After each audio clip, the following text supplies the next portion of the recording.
So ayan, nandito tayo ngayon sa Farmers Garden. Ayan, dito mabibili ng iba't ibang klase ng mga halaman.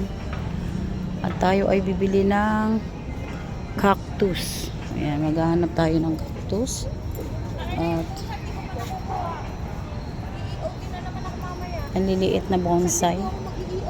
Titingin tayo dito. Ang liliit na cactus at bonsai. Ate, magkano yung ganyan?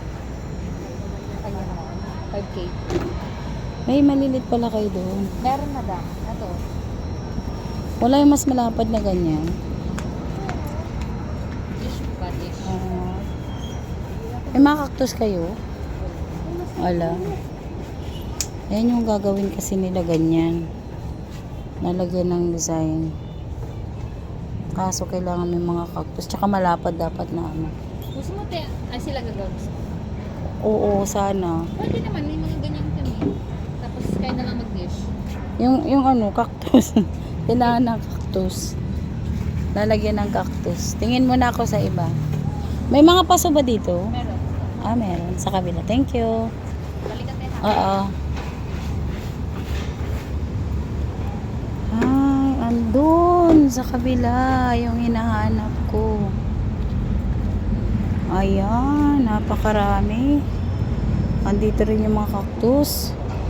Maliliit. Ayan. Good morning po.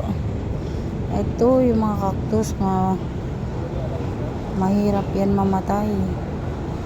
Ayan. Tsaka ang dami. Ayan o. Magkano kuya sa ganito?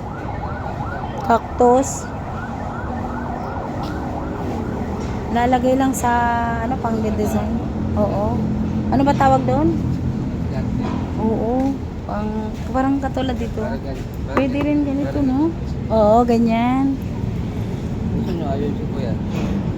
Marunong ka? Ayan.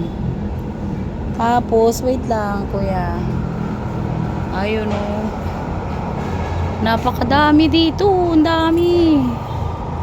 Oh, di ba? Dito tayo ngayon. Cactus. Malapad na paso. Walang mas malapad dyan, kuya. Ang cute. Ah, oo nga, no. Magkano yung ganyan? So, ayan. Ang dali, kuya. Videoan ko lang.